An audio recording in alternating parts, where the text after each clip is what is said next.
Kebutuhan hidup manusia saat ini sudah semakin banyak dan kompleks.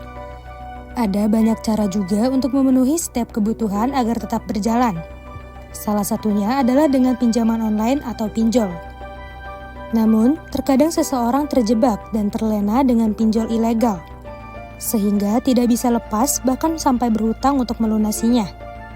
Untuk menghindari hal yang tidak diinginkan tersebut, diperlukan keahlian untuk mengatur keuangan secara bijak. Lantas, apa saja tips mengatur keuangan agar tidak terjebak pinjol ilegal?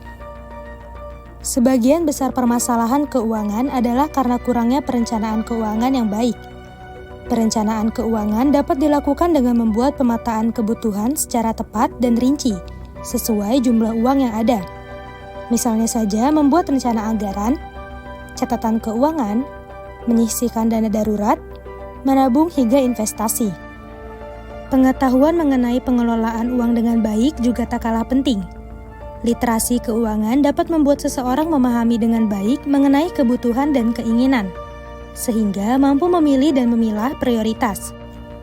Penyusunan skala prioritas dilakukan dengan mendahulukan kebutuhan yang penting daripada keinginan. Menyisihkan uang untuk ditabung dan investasi merupakan bentuk dari mengelola uang. Saat ini, sudah banyak bentuk investasi yang bisa dipilih, seperti emas, saham, reksadana, atau surat berharga negara. Generasi muda menjadi salah satu kalangan yang paling banyak meminjam uang pada pinjol ilegal. Biasanya, anak muda akan mengikuti tren padahal tidak memiliki dana yang lebih. Maka dari itu, hindari mengambil keputusan dan meminjam dana pada pinjol ilegal hanya untuk ikut-ikutan tren saja.